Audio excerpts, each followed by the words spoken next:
उपनिषद आणि त्याचा असणारा अध्याय द्वितीय वल्ली पंचम आणि मंत्र पहिला.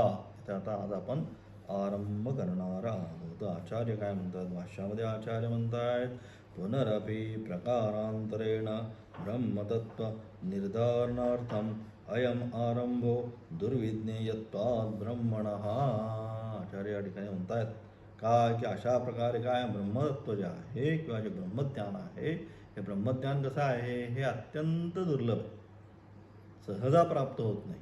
आणि म्हणून अशा प्रकारे ब्रह्मतत्व ब्रह्मज्ञान हे अत्यंत काय दुर्विज्ञेय आहे. आणि म्हणून काय आता ब्रह्मतत्वाचे तेच जे ब्रह्मतत्व आहे कधीपासून आरंभ केला? प्रकरण ग्रंथापासून, गीतापासून, ईशावास्य उपनिषदापासून ते आत्तापर्यंत या सगळ्याच्या माध्यमातून काय झालं? एकच ब्रह्मतत्व जे आहे ते ब्रह्मतत्व या ठिकाणी काय सांगण्याचा पुन्हा पुन्हा पुन्हा पुन्हा पुन्हा आश्चर्यवत पश्यति कश्चिदेनम आश्चर्यवत वदति तथैव चान्यः. भगवंत म्हणतात की असं हे सगळं आश्चर्यच आहे की पुन्हा पुन्हा सांगायला लागतंय, पुन्हा पुन्हा ऐकायला लागतंय. का? दुर्विज्ञेय, सहसा सहज असं त्याचं ज्ञान प्राप्त होत नाही. आणि म्हणून आता हा ब्रह्मतत्वाचे काय प्रकारांतरेनं, आता थोडंसं वेगळ्या एखाद्या गोष्टीचा सातत्याने लहान मुलांना आपण कंटाळा आला की काय म्हणतो, आता हे नाही खेळ खेळायचा, मग आता हा बाद झाला सापशिडीचा खेळ, आता बुद्धिबळ खेळू, आता हे नको, आता अमुक खेळू, आता तमुक खेळू. काय फक्त काय विषय तिथं विषय तोच आहे, खेळणंच आहे, परंतु प्रकारांतरेनं काय की हे नको तर ते नको तर ते. तसं या ठिकाणी सुद्धा तत्व एकच आहे. एकम सद विप्रा बहुधा वदंती. एकच सद आहे या जगतामध्ये, अखिलांड कोटी ब्रह्मांडामध्ये. या सगळ्याचा आधारभूत आधार काय, कशावर हे सगळं आहे? आपण म्हणतो इथे हा लोक आहे, तो लोक आहे, किंवा अखिलांड कोटी ब्रह्मांड आहेत, एक ब्रह्मांड नाही. आता आपण ज्या ब्रह्मांडामध्ये आहे हे एक झालं. हे सगळे पृथ्वी असेल, हे असणारे नवग्रह असतील, हे सगळं अवकाश आहे, बरोबर. या सगळ्याचं असणारं हे एक ब्रह्मांड. अशी किती आहेत? अशी अनेक ब्रह्मांड आहेत. या सगळ्या ब्रह्मांडाचा असणारा अधिनायक अखिलांड कोटी ब्रह्मांड नायक. म्हणजेच काय थोडक्यात या सगळ्याचं आधार, हे सगळं जे काय आहे याला काहीतरी आधार आहे. आधार नसेल तर काहीच होऊ शकत नाही. आपण म्हणतो घराचा आधार गेला, तुझा व्यक्ती वयस्कर जरी असला तरी काही करत नसला, सगळं त्याने केलंय, पण आता 60 नंतर रिटायर झालेला आहे, परंतु सगळ्यावर लक्ष ठेवणार आहे, त्या घराचा आधार आहे, म्हणून आपण म्हणतो तो आधार गेला. तसं हे सगळं जरी असं चालत असलं ते याचा आधार काय? भीषास्मात् वा तप्पवते भीषोदेति सूर्य. सूर्य उगवतोय, चंद्र मावळतोय, वारे वाहत आहेत, अग्नी प्रज्वलित होतोय, पाऊस पडतोय. हे सगळं जे काय आहे हे कसं आहे? हे आणि वेळच्या वेळेला होतंय. पावसाळ्यानंतर काय होणार आहे? हिवाळाच येणार आहे. का असं होणार आहे की पावसाळा गेला आणि आता काय दुसराच मध्ये ऋतू आला, उन्हाळा, असं होत नाही. ते त्याचा जो क्रम आहे त्या क्रमानेच हे जे आहे सर्व होतं. आणि म्हणून अशा प्रकारे म्हणजे सगळं जे घडतं आहे या सर्वाचा असणारा मूलभूत आधार काय? तर ते ब्रह्मतत्व. आणि म्हणून तेच ब्रह्मतत्व काय प्रकारांतरेनं, आता या ठिकाणी वेगळ्या प्रकारे काय सांगण्याकरता, प्रकारांतरेनं निश्चय करण्याकरता पुढील ग्रंथाचा आरंभ होतो. आणि म्हणून आता या ठिकाणी हा जो ग्रंथारंभ होणार आहे किंवा आता हा असणारा अध्याय द्वितीय हा या ठिकाणी जो आरंभ होणार आहे तेच जे आत्तापर्यंत ते सांगितलेलं, म्हणजे नचिकेताने यमाला विचारलेला तिसरा प्रश्न कोणता? ते जे आहे असे ब्रह्मतत्व ते काय? कायेयं प्रेते विचिकित्सा मनुष्ये अस्ति तिचैके नायमस्ति तिचैके. काय असं तत्व? काय म्हणतात देह म्हणजेच आत्मा, काही म्हणतात देहाच्या व्यतिरिक्त असणारा आत्मा. मग नक्की त्या आत्म्याचं स्वरूप काय हे भगवन, हे तुम्ही आम्हाला सांगा. हा नचिकेताचा तिसरा प्रश्न. म्हणजेच काय, ते जे ब्रह्मतत्व आहे त्या ब्रह्मतत्वाचं ती अध्यात्मविद्या आहे, तिचं आम्हाला ज्ञान करून द्या. आणि अशा प्रकारे म्हणून त्याच्यासाठीच ते जे ब्रह्मतत्व आहे ते प्रकारांतरेनं या ठिकाणी आता सांगण्यास आरंभ होत आहे. आणि त्याचा असणारा मंत्र या ठिकाणी कोणता, पहिलाच मंत्र असणारा अध्याय द्वितीय वल्ली पंचमानी मंत्र पहिला काय म्हणतात, पुरमेकादशद्वार भजस्या वक्रचेतसः अनुष्ठाय न शोचति विमुक्तश्च विमुच्यते एतद्वैतत. अशा प्रकारे काय म्हणतात, त्या नित्य विज्ञान स्वरूप, तो कसा आहे, नित्य विज्ञान स्वरूप असते तेव लब्धव्य सांगितलं शास्त्रात आहे. एवढंच बस. कसा आहे, काय बाकीचे प्रश्न करूच नाही. अस्ति तेव लब्धव्य, त्याच्या अस्तित्वामात्रानेच हे सगळं काय आपण बोलतो आहे, चालतो आहे, सगळं हे काय आहे, तर त्याचं अस्तित्व आहे. जोपर्यंत त्याचं अस्तित्व आहे तोपर्यंत हे सगळं आहे. एकदा त्याचं अस्तित्व संपलं कि मग भार्या बिभ्यती तस्मिन् काये, शास्त्र म्हणतं ती पत्नी सुद्धा त्या शरीराला काय होते, घाबरण्यास सुरुवात करते. आणि म्हणजे अशा प्रकारे असणार. मग ते काय, असं नित्य विज्ञान स्वरूप ज्ञानस्वरूप आहे. ते तत्व कसं आहे, ते काय सर्वसाधारण, ते ज्ञानस्वरूप आहे. आणि म्हणून काय होतं, आपण सत्यम ज्ञानम अनंतम ब्रह्म सांगितलं. ते कसं आहे, सत्यस्वरूप आहे, असत्य स्वरूपाचं नाही. नंतर सत्यम ज्ञानस्वरूप आहे. आणि म्हणून प्रत्येक आता त्याचं स्वरूपच ते असल्यामुळे काय होतं, आपल्याला सुद्धा सगळ्यांमध्ये जी ज्ञानाची जिज्ञासा आहे, ज्ञान कोणतंही असो, लहान मुलांना सुद्धा खेळणं जर दिलं तर काय होतं, ते खेळण्यामध्ये काय आहे, कितीही महागातलं तुम्ही खेळणं आणा, मग त्याची जिज्ञासा काय असते, तिथे ती लाईट लागते, ते जे फिरतंय ती चावी कशी फिरतीये, हे कुठनं, हे कसं फिरतं, हा लाईट कसा लावावा लागतो, हे जाणून घेण्याची जिज्ञासा म्हणजे ज्ञान प्रत्येकामध्ये काही ना काहीतरी. कोणाला वेदांत शास्त्र जाणून घ्यायची विज्ञा असेल, कोणाला आणखी काही शास्त्र जाणून घेण्याची जिज्ञासा असेल. आणि अशा प्रकारे सगळं म्हणून काय, ते जे ज्ञान आहे ते कोणाचं आहे, ते त्याचा अंश आहे. सत्यम ज्ञानम कसं आहे, ते अनंतम ब्रह्म, पुरातन असून सुद्धा तर काय कायमस्वरूपी राहणारा आहे. या सृष्टीनंतर काय होणार आहे, प्रलय झाल्यानंतर सगळ्याचा जरी नाश झाला तरी ते राहणारच आहे. आणि मग पुन्हा सृष्टी तदक्षत, त्याने मग पुन्हा विचार केला, काय बहुश्याम मे प्रजा येती, अरे एकट्याला आता कंटाळा आलेला आहे, आता मी काय करतो, अनेक रूपाने पुन्हा काय होतो या ठिकाणी निर्माण होतो. आणि म्हणजे अशा प्रकारे त्या विज्ञान स्वरूप अजन्मा, तो कसा आहे, जन्म अजन्मा, त्याचा कदापि जन्म होत नाही, अजो नित्य शाश्वतोयम पुराण, अशा प्रकारचा असणारा अजन्मा कोण, आत्मा. त्याचा आत्मतत्व जे आहे तो एक आहे या ठिकाणी, या शरीरामध्ये काय, पुरा म्हणजे नगीर, हे जे शरीर आहे या ठिकाणी ते काय येऊन राहत आहे. मग त्या पुरामध्ये नगरामध्ये किती 11 दरवाजे, याला किती सांगितले, 11 दरवाजे असणारे हे शरीर त्या आत्म्याचे अशा प्रकारे ह्या शरीरामध्ये येऊन काय होतंय, ते राहत आहे. आणि म्हणून त्या आत्म्याचे असं जे आत्मतत्व आहे, कसं अजन्म नित्य शाश्वत, ते जे आत्मतत्व आहे त्या आत्म्याचे काय होतंय, एकदा ध्यान केल्यानंतर मनुष्याने ते जे आत्मतत्व आहे ते आत्मतत्व एकदा जाणून घेतल्यानंतर, थोडक्यात काय होतंय, एकदा ज्ञान केल्यानंतर मनुष्य एकदा त्याला कळलं काय हेच सत्य आहे, हे एकदा त्याला कळलं की मग काय, तो शोक कुठल्याही प्रकारचा तो करत नाही. त्याला कुठल्याही प्रकारच्या शोकाचे म्हणजे दुःख. म्हणून वेदांत शास्त्राचं परमप्रयोजन काय, आत्यंतिक दुःखाची निवृत्ती. जे दुःख आहे मनुष्याला सातत्याने, त्याची काय करते वेदांत शास्त्र, आत्यंतिक दुःखाची निवृत्ती आणि निरतिशय आनंदाची प्राप्ती.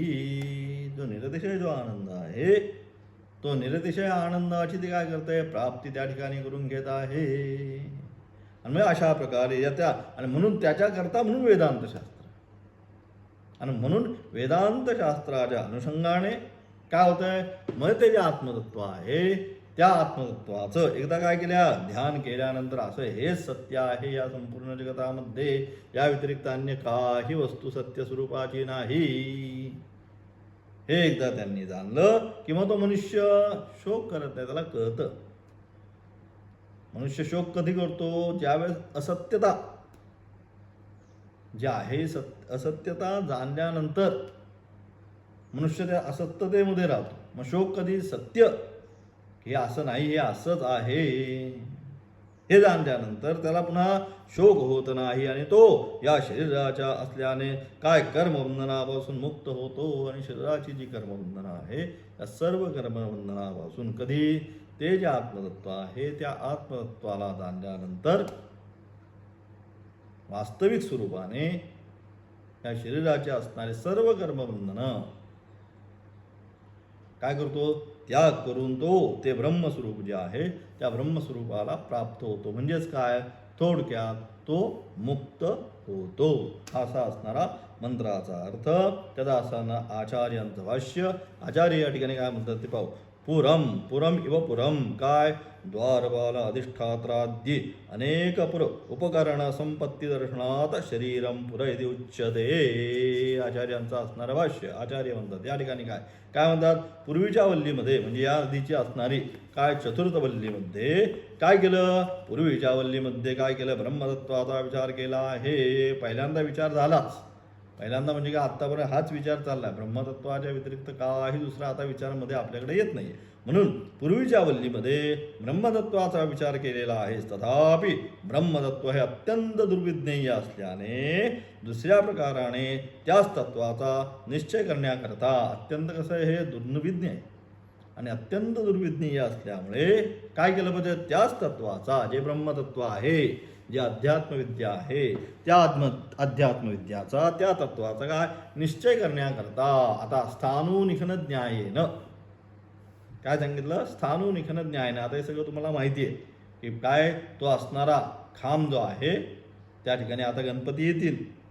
मग ते बांबू त्या ठिकाणी टाकायचा खड्ड्यात आणि जागा दृढ करण्याचा प्रयत्न करण्यासाठी काय करतात, मग 4 गोटे टाकतील, इकडून थोडी माती टाकतील, तिकडून एखादा दगड टाकतील, पुन्हा पार उलटी करतील, त्याने पुन्हा ठोकून काढतील आणि काय करतील, त्या स्थानूला ठीक घट्ट करण्याचा हलून हलून हलून हलून दृढ करण्याचा प्रयत्न करतील. त्याला म्हणतात स्थाणुनिखन न्यायेनं.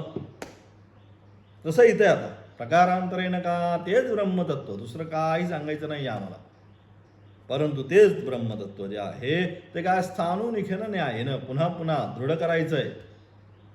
त्याने एकदा सांगितल्यानंतर पुन्हा विसरणार आहे, कारण का पूर्वीचे असणारे संस्कार पुन्हा निर्माण होणार आहेत. आणि म्हणून काय केलं पाहिजे, पुन्हा पुन्हा पुन्हा पुन्हा पुन्हा स्थाणुनिखन न्यायाने नाही नाही हे नाही, पुन्हा त्याला काय काही वेळाने झालं, क्लास झाला सगळा छानपैकी, आता ब्रह्मतत्वाचा क्लास आपला होईल 8:30पर्यंत. 8:30ला क्लास झाला की पुन्हा मग काय होतं, मग आपण पुन्हा काय ना काहीतरी संसारामध्ये पुन्हा जातोय, हे करायचंय ते करायचंय, असं करायचंय तसं करायचंय. म्हणून त्याकरता काय पुन्हा पुन्हा पुन्हा पुन्हा पुन्हा, म्हणून श्रवण मनन आणि निधिध्यासना हा वेदांत शास्त्राचा क्रम सांगितला. पहिलं श्रवण करायचं, श्रवण झाल्यानंतर मनन, शांत बसून खरंच हेच आहे का ब्रह्मतत्व, हेच खरं काय आहे का.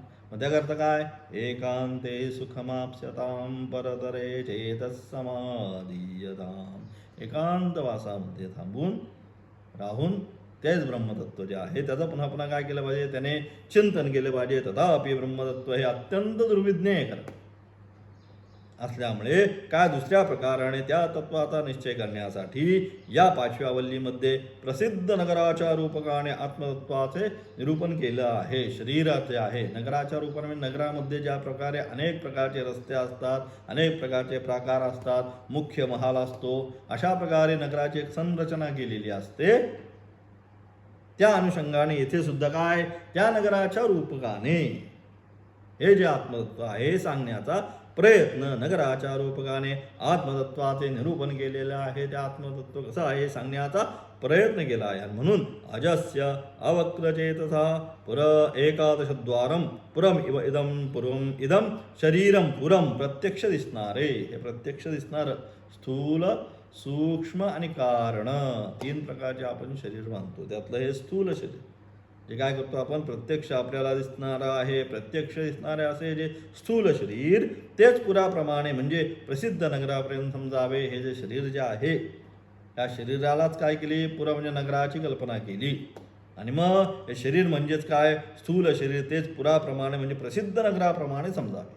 या शरीराला नगराची संरचना केली. त्यानंतर ज्याप्रमाणे प्रसिद्ध नगराच्या संरक्षणासाठी द्वारपाल म्हणजे संरक्षण असतात, नगर जे आहे त्या नगराचं संरक्षण करण्यासाठी तिथं जसं आपण म्हणतो पोलीस आहेत, हे आहे ते आहे, तसं आता पूर्वीच्या काळी द्वारपाल प्रत्येक आता नगराच्या बाहेर असणारे ते द्वारपाल, तसं या ठिकाणी सुद्धा काय झालं त्या प्रसिद्ध नगरासाठी तिथं कोण आहे त्याचं रक्षण करण्यासाठी संरक्षण करण्यासाठी द्वारपाल म्हणजे संरक्षक असतात. तसेच त्याचे अधिपती असतात. त्या नगराचा एक अधिपती असतो म्हणजे राजा. हे अमुक नगर ह्या राजाचा हा राजा, नगराचा हा राजा, मग काय तो त्याचा झाला अधिष्ठात्रा, त्याने सगळ्याचं संरक्षण करायचं म्हणजेच कोण तो झाला त्याचा अधिपती असतो. त्याचप्रमाणे स्थूल शरीरही अनेक उपकरणांनी युक्त. त्याचप्रमाणे जसं अशा प्रकारे संरक्षण राजा सैनिक अशा ज्याप्रमाणे अनेक प्रकारचे त्या नगरामध्ये विभाग असतात त्याप्रमाणेच पुढे या शरीरामध्ये सुद्धा त्याचप्रमाणे स्थूल शरीरामध्ये सुद्धा अनेक उपकरणांनी युक्त आहे. हे स्थूल शरीर सुद्धा आपलं जे आहे ना हे स्थूल शरीरमध्ये काय निस्तं आहे काय हा निस्तं शरीर आहे का तर याच्यामध्ये सुद्धा अनेक उपकरणं आहेत. इंद्रिय आहे पंच ज्ञानेंद्रिय पंच कर्मेंद्रिय अंतःकरण चतुष्टय मन बुद्धी चित्त अहंकार स्थूल सूक्ष्म कारण शरीर या सगळ्यांचं एकत्रीकरण केलं. त्याला आपण पंचीकरण आत्मतत्व याच्यामध्ये आपण तत्वबोधामध्ये पाहिलं पंचीकरण झालं. तसं त्याप्रमाणे याने हे शरीर निर्माण झालं. आणि तेच सांगितलं ज्याप्रमाणे प्रसिद्ध नगराच्या संरक्षणासाठी द्वारपाल म्हणजे संरक्षक असतात तसेच त्याचे अधिपती असतात त्याप्रमाणे हे जे स्थूल शरीर आहे ते सुद्धा अनेक उपकरणांनी युक्त आहे. या शरीराची किती 11 द्वारं सांगितली. या शरीराला किती 9 द्वारे पुरे देयते गीतेने सांगितले, परंतु इथं 11 एक मूर्धन्य सांगितलं आणि एक नाभीमधलं सांगितलं. हे 2 एक्स्ट्रा, बाकीची 9 नेहमीप्रमाणे. मग कोणकोणती 2 चक्षु, नंतर 2 नासिका, 2 कर्ण, 1 मुख, ही झाली 7 ना. नंतर मूर्धा म्हणजे मस्तक. इथनं आपण कधी म्हणतो ब्रह्मज्ञानी जो आहे या भागातून जातो म्हणून ते मूर्धा. त्यानंतर खाली आलं नाभीमध्ये 1 आणि पायू आणि उपस्थ अशी मिळून किती 11 या शरीरामध्ये इंद्रिय आहेत किंवा याची विशिष्ट प्रकारची द्वारे आहेत. म्हणजे यातून सगळा प्रवास होतो म्हणजे वायू आत येईल अन्न आत येईल बाहेर जाईल म्हणजे अशा प्रकारे हे सगळे 11 या ठिकाणी त्याची द्वारं सांगितलेली आहेत. ही 3 मिळून या शरीरामध्ये 11 द्वारे म्हणजे 11 द्वार आहे. चक्षुरादी इंद्रिय द्वारपाल आहे. चक्षुरादी ही जी 2 इंद्रिय आहेत हे काय द्वारपाल म्हणजे पाहतात. हे कोण आलं कोण गेलं कुठे गेलं कसं गेलं हे सगळं पाहण्याचं कोण काम करतं हे चक्षुरादी. द्वारपाल काय करतो दारावर उभं राहिल्यानंतर पाहण्याचं काम करतो. कोण आत आलं कोण बाहेर गेलं कोण कसं आहे कोण काय करतं हे सगळं पाहण्याचं जे काम आहे हा द्वारपाल करतो. तसं हे चक्षुरादी इंद्रिय तेच करतात या ठिकाणी. म्हणून ती चक्षुरादी इंद्रिय द्वारपालाचे काम करतात. त्या इंद्रियाच्या अधिष्ठात्री देवता हे अधिपती आहेत. त्या चक्षुरादी इंद्रियाच्या अधिष्ठात्री देवता त्या काय झाल्या त्या त्याचे अधिपती आहेत. ते सगळं आता ह्याच्या प्रत्येक इंद्रियाची असणारी देवता अधिष्ठात्री हे सगळं मला वाटतं ते तत्वबोधामध्ये हा सगळा तो प्रकार त्यावेळेस मागे झालेला आहे. त्यामुळे इथं पुन्हा आता सो सांगण्याचा गरज नाही. मग पुन्हा तिकडे जाऊन ते सगळं काढायला लागेल. असो म्हणून या ठिकाणी काय या इंद्रियाच्या अधिष्ठात्री देवता आहे. त्यानंतर याच्यामध्ये या शरीरामध्ये काय काय आहे या शरीरामध्ये त्वक मांस रुधिर मेद मज्जा अस्थि स्नायू 7 प्रकार जे आहेत हे 7 प्रकार हे काय हे प्राकार म्हणजे याच्यामधले विभाग हे सगळे या शरीरामध्ये आहे. त्वक म्हणजे त्वचा, मांस आहे, रुधिर आहे, मेद आहे, मज्जा आहे, अस्थि म्हणजे असणारी हाडं असते आणि स्नायू म्हणजे बारीक बारीक जे आहेत आपले स्नायू त्याच्यातून सगळा प्रवास होतो त्या स्नायू. अशा प्रकारे हे काय हे प्रकार म्हणजे या शरीरामधले विभाग. नरामधले प्रकार ही याची खोली ती त्याची खोली ती त्याची खोली तसं या शरीराचे हे काय प्रकार आहे. अशा प्रकारे शरीराला नगराचे रूपक दिलेले आहे. आणि म्हणून अशा प्रकारचं हे जे शरीर आहे याला काय एक नगराची रचना या ठिकाणी केलेली आहे. या सर्व उपकरणासहित जे शरीर त्यापेक्षा वेगळा असणारा असा जो शरीराचा मालक तो जीवात्मा ह्या शरीरापासून भिन्न. याचा मालक पाहिजे ना कोणतरी, ह्याला चालवणारा. मग चालवणारा कोण? तो जीवात्मा. तो काय आहे? या शरीरापासून भिन्न आहे, तो असणारा त्यापेक्षा वेगळा, म्हणून त्यापेक्षा वेगळा आहे. त्यापेक्षा वेगळा असणारा असा जो शरीराचा मालक तो जीवात्मा, त्याच्याकरता हे सर्व सोपाकरण आहे. त्याच्याकरता हे सगळं जे काय आहे हे कोणासाठी? हे त्याच्यासाठी आहे. घरामध्ये आपण ज्या काय काय काय सुविधा करून घेतो, AC लावू, पंखा लावू, सोफा सेट छानपैकी ठेवू, TV मोठा आणू, अमुक करू, तमुक, अनेक प्रकारच्या सुखसुविधा या ज्या घरामध्ये करून घेतो, या कोणासाठी? घरासाठी आहेत का? तर नाही. घरामध्ये राहणारा तद्भिन्न असणारा जो मालक, त्या घराचा असणारा स्वामी, त्याच्यासाठी या सगळ्या सुविधा आहेत. तसं या ठिकाणी सुद्धा हे सगळं जे आहे पंचज्ञानेंद्रिय, पंचकर्मेंद्रिय वगैरे हे काय काय काय काय जे विषय त्यांचे असणारे हे सगळं कोणा करतात? तर त्यापेक्षा वेगळा असणारा असा जो त्या शरीराचा असणारा मालक, याचा मालक कोण आहे? तो जीवात्मा. त्यासाठी हे सगळं आहे. त्याच करता हे सर्व सोपाकरण आहे. ज्याप्रमाणे काय नगराचा स्वामी जो राजा, त्याच्याकरता सर्व उपकरणांचा प्रसिद्ध नगर असते. ज्याप्रमाणे नगराचा स्वामी जो राजा असतो, त्याच्याकरता नगरामध्ये ज्या ज्या सुविधा केलेल्या असतात त्याचा उपभोग करण्यासाठी असतो, तर तो राजा करता असतो. म्हणजे नगराचा स्वामी जो राजा, त्याच्याकरता सर्व उपकरणांचा प्रसिद्ध नगर असते. राजस्थानीय असा जो या शरीराचा स्वामी, त्याचप्रमाणे या ठिकाणी सुद्धा तर राजस्थानीय असा या ठिकाणी या शरीराचा असणारा स्वामी जीव. या ठिकाणी आपण त्याला जीवात्मा अस्मिन् शरीरे जीवति इति जीव. या शरीरामध्ये आल्यानंतर काय होतो? त्याचा जगण्याचा प्रवास आरंभ होतो, म्हणून त्याला जीव ही व्याख्या या ठिकाणी दिलेली आहे. वास्तविक आहे कोण? चिदानंद रूप शिवोहम शिवोहम. सच्चिदानंद स्वरूप असताना सुद्धा या शरीराच्या अनुषंगाने आल्यानंतर मग काय? त्याच्या जीवनाचा, जीवाचा म्हणजे जीवनाचा जन्म आणि मृत्यू. जीवन जीवन म्हणजे काय? जीवन म्हणजे दुसरं काही नाही. जन्म आणि मृत्यूमध्ये असणारी जी लाईन, रेषा जी आहे तेच जीवन. अलग लक्ष. म्हणजे अशा प्रकारे मग अशा प्रकारे हा जो स्वामी आहे, या शरीराचा स्वामी जो जीव, तो कसा आहे? वास्तविक अजहा म्हणजे जन्माला न येणारा. अजहा म्हणजे न जायते, नाही तत्पुरुष समास, न जायते इति अजहा. आणि असा असणारा अजहा म्हणजे जन्मादी षड्भाव विकार रहित अस्ति. जायते, वर्धते, विपरिणमते, अपक्षीयते, विनश्यति इति षड्विकारवत एतस्थूल शरीरम सांगितलं. अशा प्रकारचे 6 विकार त्याच्यामध्ये आहे. परंतु हे कोणामध्ये? शरीरामध्ये. त्याच्यामध्ये असणारा जीवात्मा जो आहे त्याच्यामध्ये हा कुठलाच विकार नाही. तेच सांगितलं. षड्भाव जे आहे ते विकाररहित असा आहे. तसेच तो जीव अवक्रचेतसा म्हणजे कसा? आदित्याप्रमाणे ज्याचे ज्ञान स्वाभाविक नित्य कूटस्थ आहे. ज्याप्रमाणे सूर्य अत्यंत प्रकाशित आहे, त्याप्रमाणे हा सुद्धा कसा आहे? याचं सुद्धा ज्ञान कसं आहे? स्वाभाविक नित्य कूटस्थ. हा सुद्धा आहे कूटस्थ आहे. अशा जीवाहून अभिन्न दे ब्रह्म, याच्यापासून ब्रह्म भिन्न नाही. अलग. मग अहम ब्रह्मास्मी हे जे आहे महावाक्य, तर हाच बोध करतो. जीव शिव ऐक्य ज्ञान, मीच ब्रह्म आहे. तिथं आता भाग त्याग लक्षणा काय जे असेल ते त्या ठिकाणी लावून ते आपण सगळं पाहिलंय. असो, म्हणून या ठिकाणी तेवढंच सांगतो. असा जीवाहून अभिन्न जे ब्रह्म, त्याचे राहण्याचे शरीर रूपी नगर आहे. या सर्व जड पदार्थांचा चालक हे संपूर्ण जे जड पदार्थ आहेत शरीरामध्ये, हे सगळे जडच आहे. बरोबर ना? कार्यकरण संघात हा जो आहे हा काय सगळं. कारण काय? एकदा तर गेल्यानंतर जोपर्यंत चैतन्य आहे त्या ठिकाणी तोपर्यंतच हे सगळं होत आहे. गेल्यानंतर एका क्षणात कॉलॅप्स तिथल्या तिथे. म्हणून अशा प्रकारे काय?